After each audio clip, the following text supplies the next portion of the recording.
Olá, seguidores do Diálogo Diplomático. Boa tarde. Estamos aqui para mais uma live de sábado, agora já tradicional. Vamos para a terceira nesse período do concurso. Live de hoje, a nossa terceira live nesse período de preparação para o TPS do concurso de 2020, previsto para o dia 11 de abril de 2021. Vamos ver o que vai acontecer até lá, mas, enfim, está marcado. Vamos tratar como se a prova fosse acontecer na data prevista, né? Independentemente de quais desdobramentos possam acontecer daqui até lá, ainda temos 5 semanas pela frente. E o nosso tema de hoje são fichamentos, né? Quando fazer, como fazer, por que fazer, se vale a pena fazer ou não vale a pena fazer. Como praticamente todos os temas no CACD, não tem uma resposta binária para isso, né? Muito embora comercialmente falando, né, em termos de marketing e publicidade, não haja, não falta quem tente vender a ideia de que existe uma resposta única para usar fichamentos ou não. Claro que existe uma preponderância de opiniões, mas que eu considero que depende muito de qual é o perfil do candidato, né? Claro, se me colocasse uma arma na cabeça aqui, Maurício, você tem que escolher. Ou você faz o fichamento ou você não faz o fichamento, Maurício. E agora aqui, Maurício, estamos aqui, ó, tá o Capitão Nascimento com a arma na minha cabeça. Eu diria, não faça o fichamento, certo? Mas óbvio que isso não é uma regra universal. Agora, por quê, Maurício? Por que você diria para não fazer o fichamento? Vamos pensar primeiro em 3 pontos, né? Que o primeiro deles é em que ponto da preparação você está, certo? Se você é um candidato muito iniciante na preparação, e você vai começar a sua preparação fazendo fichamentos das obras, você vai ter um problema que é, naquele momento, enquanto você é iniciante, você sequer tem uma noção exata do que é importante e do que não é importante para constar do seu fichamento, certo? Então, o fichamento toma um tempo muito grande e não fica bom, certo? Porque muitas vezes você vai registrar coisas que não precisam e não vai registrar coisas que precisam. Quer dizer, a noção do que é importante e do que não é não, não ajuda, não resolve, certo? Depois disso, se você é um candidato avançado, né, então você já avançou muito, fazer fichamento, na verdade, pode ser contraproducente pela tomada de tempo, né? Por quê? Porque no tempo que você faz um fichamento, você lê 2 obras, ou 3 obras, ou faz 10 listas de exercício, ou assiste 5 aulas, certo? Isso é bem importante. E terceiro, que é o mais importante, é que um fichamento ele vai estar sempre reproduzindo as mesmas lacunas e as mesmas informações. Então, se você fez um fichamento e você vai voltar para ele, o que você não colocou, você não vai rever. Você vai rever somente o que você colocou. Até que ponto isso está certo ou está errado vai depender realmente da qualidade do trabalho que você fez nesse fichamento. E para isso ainda, nós temos então 3 tipos de fichamento, né, que os candidatos fazem e que podem ser úteis ou não úteis, certo? Em cada um desses formatos. O primeiro formato é você fazer o fichamento como um resumo mesmo, né? Vou resumir aqui, vou fazer um fichamento do Boris Fausto, vou resumir o Boris Fausto, dando um exemplo bem prático. Isso toma um tempo gigantesco e muitas vezes você vai acabar tentando usar o fichamento como uma forma de revisar e aprofundar o tema e você vai ficar 5 vezes mais tempo no mesmo tópico. Então, isso é um problema. Segundo tipo de fichamento é o que você faz como uma estrutura de tópicos, certo? Então você vai usar, por exemplo, para destacar principais fatos, principais eventos, né, para montar uma cronologia, né, e que pode ser útil numa etapa posterior quando você quiser fazer uma revisão mais rápida, principalmente às vésperas da prova nessa etapa de revisão.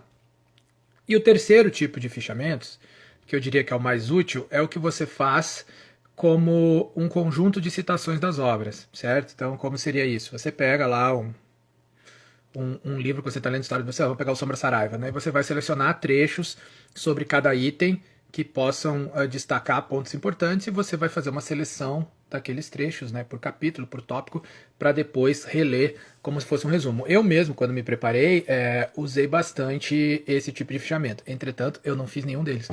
O que eu fiz nessa época realmente era era coordenar e trocar material com colegas e com amigos que também estavam fazendo a prova. E aí eu pude usufruir de bons fichamentos feitos dessa forma.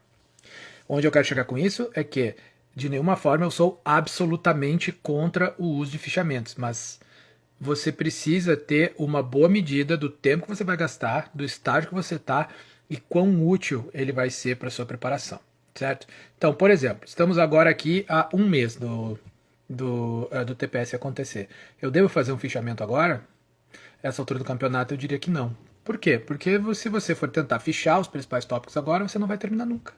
Certo? Você tem 5 semanas para fazer a maior cobertura possível que você puder do conteúdo que está disponível de um programa que é gigantesco de várias matérias. Então, nesse momento aqui, a concentração deve ser no quê? Em listas de exercícios e nas aulas de revisão, né? E também, residualmente, nesse caso, em leituras, né? Que são feitas também como leituras mais gerais para fazer a revisão das matérias mais densas, né? As duas histórias, PI, geografia e direito, principalmente, como eu tenho dito nas lives anteriores. Mas como uma estratégia de longo prazo, né, pensando aqui, vou recomeçar o ciclo de estudos, eu vou começar o ciclo de estudos agora, pensando no concurso que vai acontecer em 2022, por exemplo, eu tenho um ano pela frente, então progressivamente se pode construir uma forma de você poder produzir alguns fichamentos que sejam úteis. Principalmente porque tem pessoas que funcionam dessa forma visual, né? O estudo funciona, a sua simulação de estudo funciona dessa forma visual, e você fazer a cópia, botar no papel e passar para o papel ajuda a fazer uma fixação, mais ou menos como a gente faz para memorizar a alfabetização, né? Mesmo. Quando é criança, né? Fazendo de caligrafia, ou quando adulto, quando você está sendo alfabetizado numa língua que tem alfabeto diferente, né? No meu caso, passei por essa experiência com japonês, russo e árabe. E dá trabalho, mas funciona, né? Usando flashcards para memorizar. O problema de usar uma estratégia dessas para o CACD inteiro é que o conteúdo é gigantesco e você vai realmente multiplicar por 2 ou por 3 o tempo que você tem. Então, por exemplo, vou dar um exemplo aqui. É bastante prático. Vamos pensar aqui o Boris Fausto, né? Eu preciso resumir o Boris Fausto. O Boris Fausto, o grande, né? Que a gente usa. Preciso resumir o Boris Fausto. Você precisa mesmo? Existe um resumo do Boris Fausto chamado História Concisa do Brasil, feito pelo próprio Boris Fausto. Certo? Então você já tem um resumo lá, então você tem uma obra mais concisa que você pode usar para fazer para sua leitura e fazer a revisão e depois aplicar nos exercícios. Você pode usar a própria obra como referência, né? Faz a marcação na obra. Porque toda a ideia do fichamento é que você vai escrever, você vai colocar aquilo no papel e você vai voltar a ele depois, certo? O que em tese pode funcionar muito bem, mas muitas vezes você nunca consegue voltar para aquilo. Por quê? Porque você não consegue vencer o conjunto de conteúdos que você tem que vencer, tentando fichar absolutamente tudo, certo? Você não consegue vencer, e ao não conseguir vencer, você também não consegue voltar. E não voltando, você não faz a repetição que é necessária para você estar afiado e estar com a fixação do conteúdo no nível que você precisa, principalmente para conseguir fazer uma boa prova objetiva, certo? É por isso que eu, particularmente, nesse conjunto de matérias aqui na História do Brasil, História Mundial, PI, Geografia e Direito, em termos de longo prazo, recomendo que você faça uma primeira etapa realmente de leitura densa, em que você faça a cobertura do programa ponta a ponta, ainda que de forma geral, para depois fazer os aprofundamentos, certo? E você entrando nesses aprofundamentos, aí com metodologia de aula, com metodologia de exercício, eventualmente usando fichamentos. Mas nada impede também que você faça uma troca e use fichamentos e troque material com seus colegas e materiais já produzidos. Tem muita coisa produzida por aí.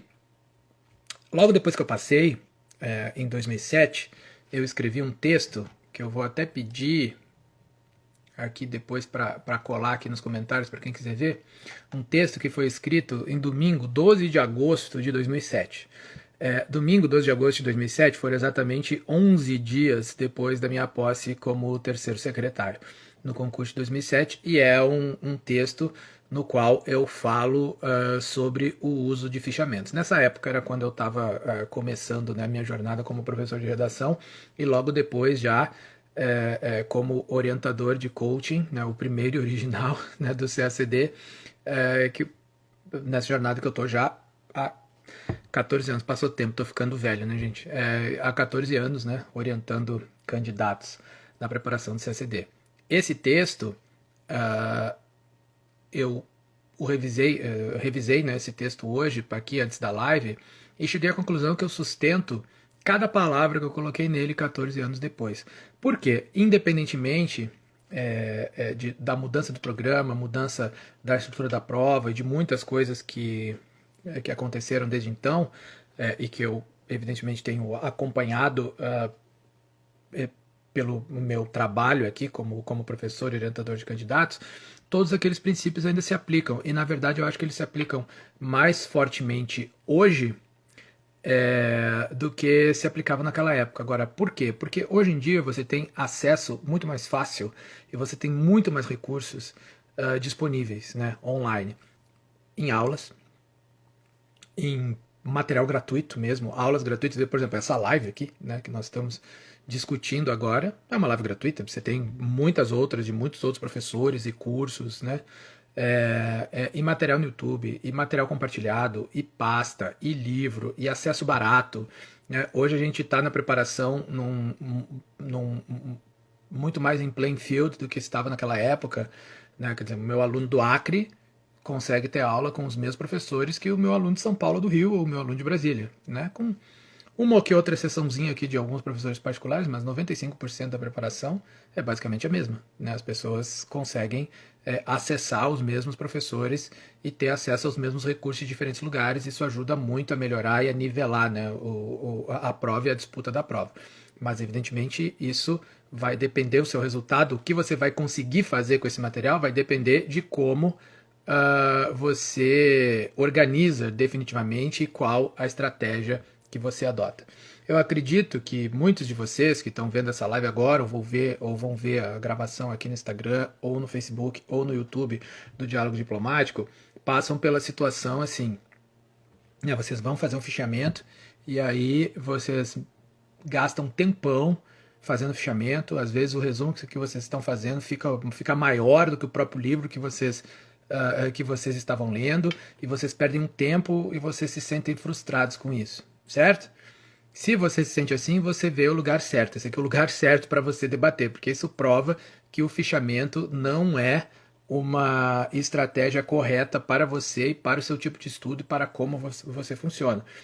Evidentemente, a gente vai fazer uma comparação com o que acontece no mundo, né, no mundo do CSD, a quantidade de informação que é distribuída e martelada e repetida. Você fica com a sensação de que se você não fizer o fichamento, você está fazendo errado e que você não vai passar nunca. Definitivamente não é verdade. Na maior parte das vezes, inclusive, é o contrário.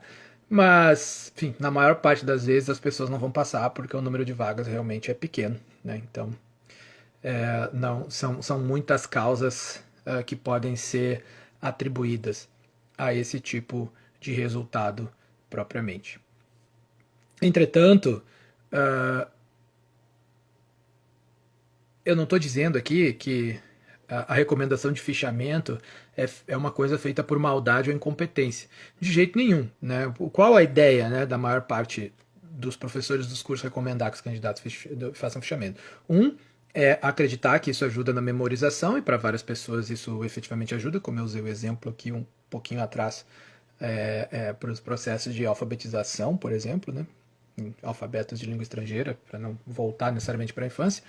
2, é uma forma de forçar o candidato, né, o estudante, a ter, digamos, um tracking, né, a ter a formar uma boa linha de continuidade em relação ao que ele está estudando, para saber o que ele está fazendo, e produzir algum tipo de material que ele possa utilizar depois.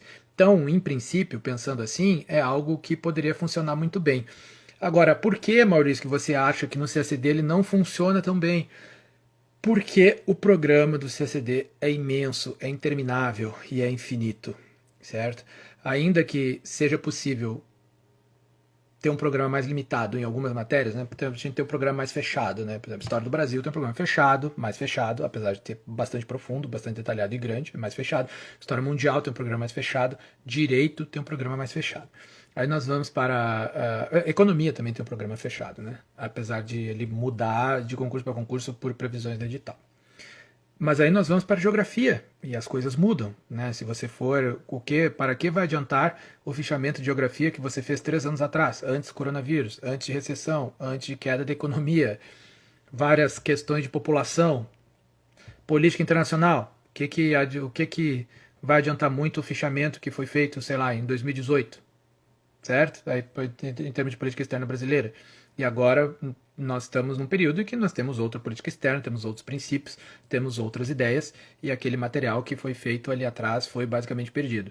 E ainda por cima, nessas matérias aqui, né, Política Internacional e Geografia, nós temos um programa móvel, né? Então, para além de essas mudanças mais drásticas, né, que podem ser consideradas mais drásticas, nós temos o fato de que as coisas mudam por natureza, né? A população continua evoluindo, a economia continua mudando, os eventos internacionais continuam acontecendo, as negociações continuam evoluindo e você precisa continuar acompanhando isso. Como você faz? Você vai esperar sair um artigo depois de um ano e você vai fichar o artigo? Não dá para fazer isso, certo? Então a metodologia tem que ser efetivamente diferente e usar os fichamentos como um recurso residual.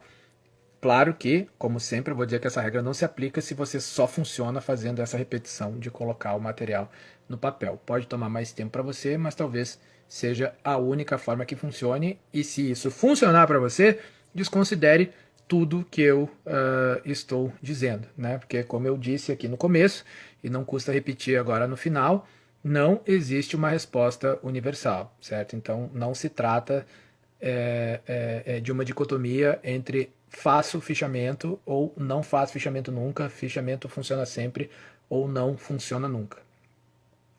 Certo?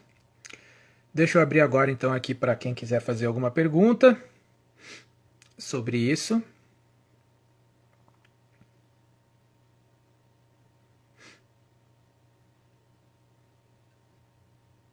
Vamos lá.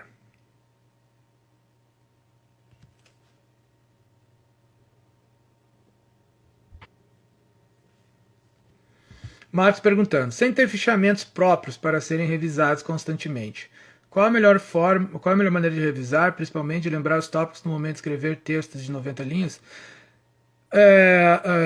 Bom, Marcos, na verdade você tem que ter tudo memorizado, entendeu? Mas a sua memorização não vai ser feita necessariamente por pegar um resumo, né? Então, a maneira como eu trabalho desde o princípio é você, em diferentes estágios da preparação, usar diferentes metodologias.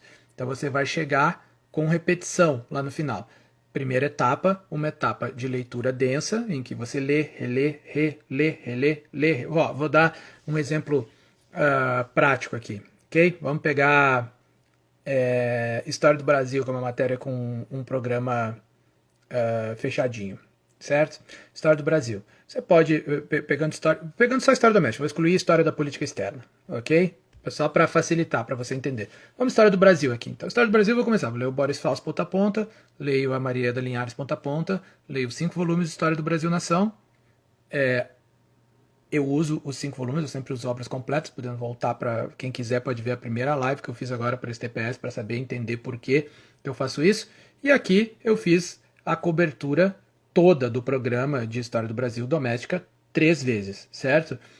Passada essa etapa, aí depende de quanto tempo você vai levar, cada pessoa leva um tempo, depende de que estágio da preparação você está, eu teria que entrar no detalhe específico, aí você entra na etapa em que as leituras ganham menos importância e você começa então a fazer aula de revisão e lista de exercício para fazer a retomada desses tópicos.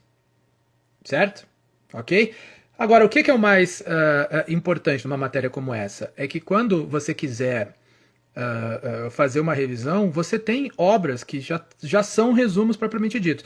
Por exemplo, vamos ver na coleção em poucas palavras, meu Deus, preciso revisar aqui a história das fronteiras do Brasil. Você tem o Fronteiras do Brasil lá, pequenininho, 100 e poucas páginas, que é um resumo que o próprio Sinésio Sampaio fez do Navegantes Bandeirantes Diplomáticos, com os principais tópicos.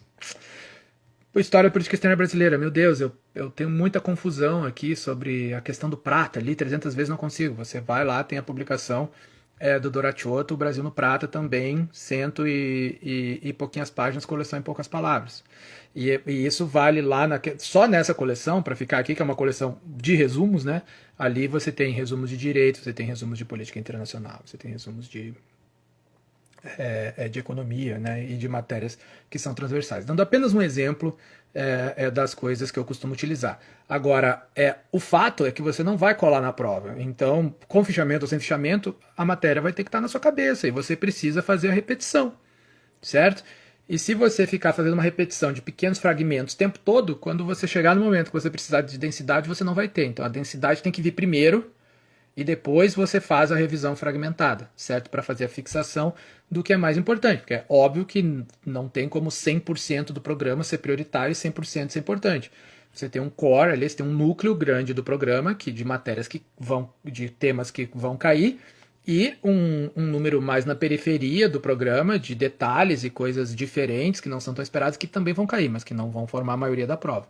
Mas a única forma de você ter algum conhecimento dessas matérias que estão na periferia ali do conteúdo é você ter feito esse estudo denso primeiro.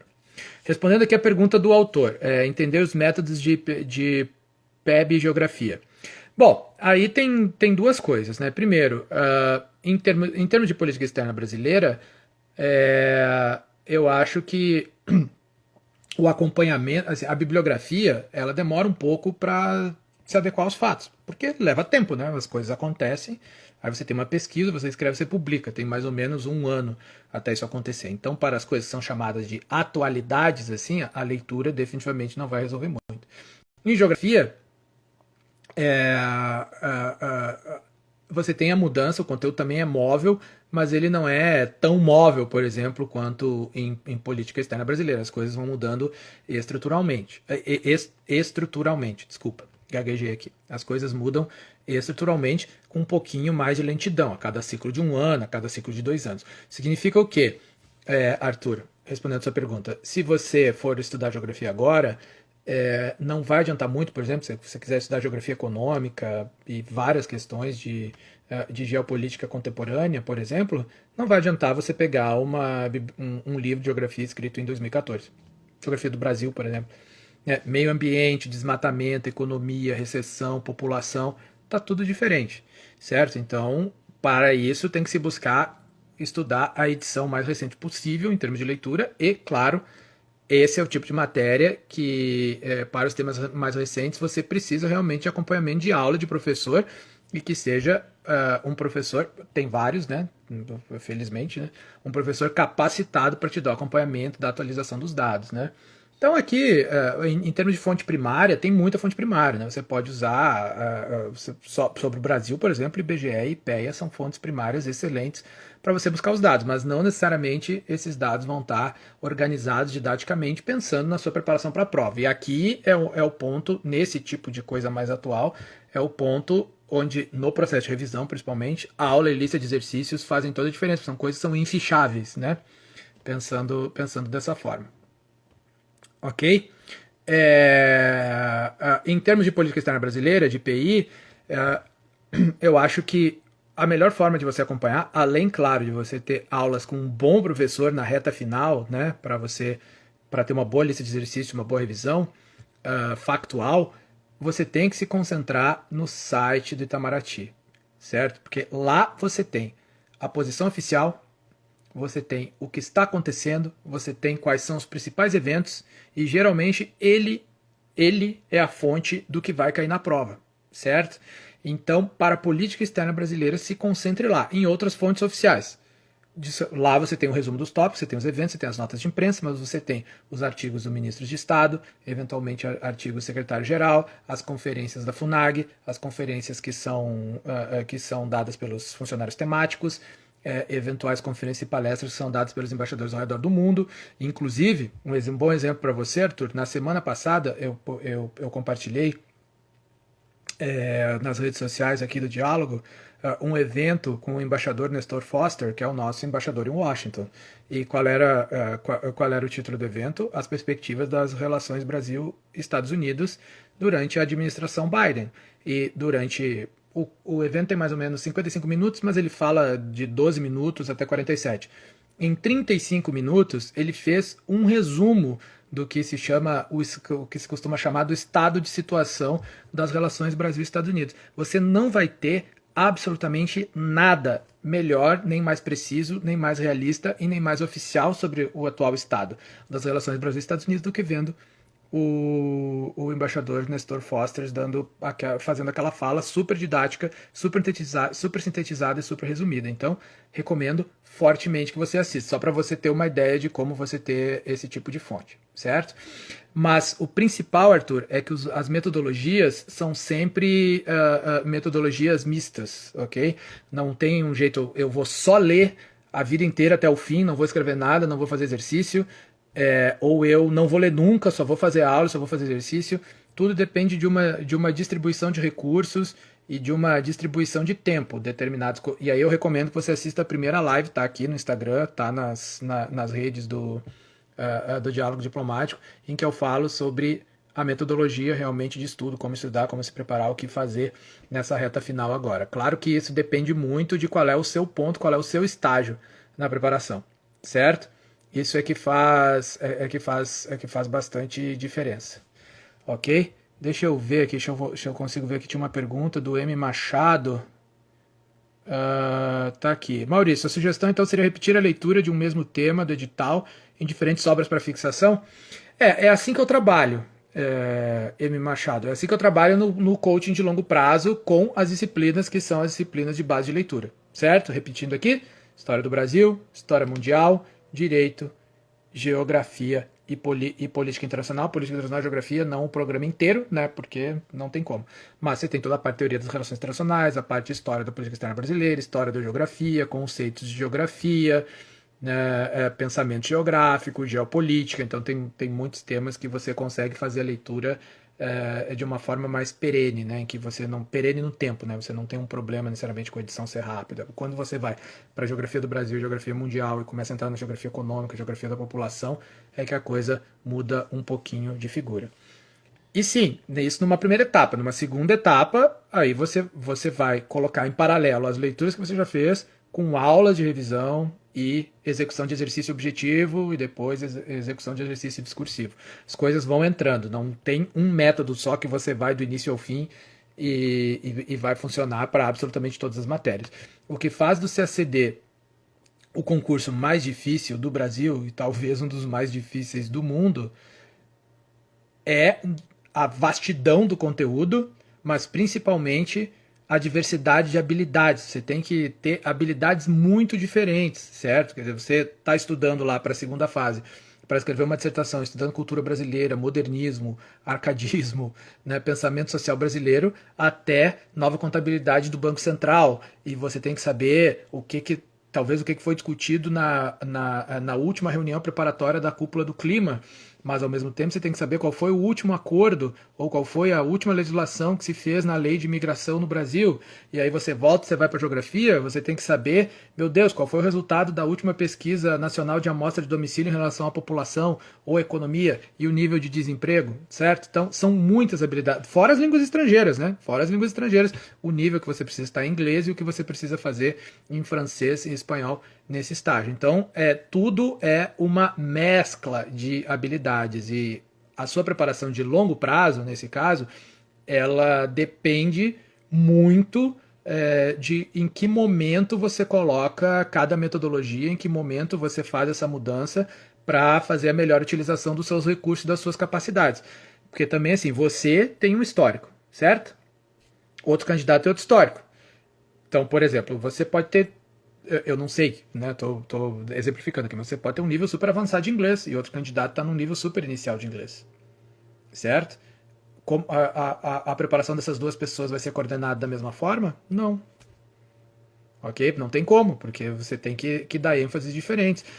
Você tem 6 horas por dia disponíveis e consegue ler com algum rendimento. Vai ser uma coisa. A outra pessoa tem só 3 horas por dia disponíveis, então ela não vai conseguir ler com muito rendimento. A metodologia muda, certo? Então, essas coisas têm que ser adaptadas de candidato a candidato. Senão também não é um coach, né? É enfim, uma lista de sugestões para todo mundo seguir, mas se todo mundo fizesse a mesma coisa igual e desse certo, o concurso terminava empatado e era definido pelo critério de idade, né? Que é o último critério de... Opa, desculpa aqui. Que é o último critério de desempate. Certo? Peraí que eu acho que teve uma pergunta depois. Deixa eu ver. Não, acho que não teve nenhuma pergunta depois do Machado, não. Deixa eu ver se teve mais uma antes. Respondi a de Peb, respondi a do Marcos. Ok. Bom, antes de encerrar aqui essa live de hoje, avisando que ela vai ficar disponível no Facebook, aqui no Instagram e no YouTube do Diálogo Diplomático. Por favor, curtam, compartilhem, né, ajudem a difundir o conteúdo gratuito para o CACD. Para quem tiver interessado, eu vou ter uma live, uma reunião fechada no Zoom, às 19h30 hoje, com diversos alunos que estão interessados em fazer perguntas sobre a metodologia dos cursos. Então, se você assistiu a live e não estava nessa lista e quiser participar, por favor, escrevam aqui por mensagem direta no Instagram, que a gente envia o link, tá bom? Então, das 19h30 às 20 horas, vou responder perguntas mais específicas sobre a metodologia, sobre os cursos, e vocês podem colocar questões mais diretas sobre as angústias pessoais mesmo, certo? Mas aí vai ser um encontro fechado no Zoom, ok? Muito boa noite para todo mundo no Brasil. Vamos torcer para tudo dar certo e para esse vírus ir embora de uma vez, a vacina chegar logo. E vejo vocês no sábado que vem, e alguns de vocês eu vejo daqui a meia hora. Um abraço a todos.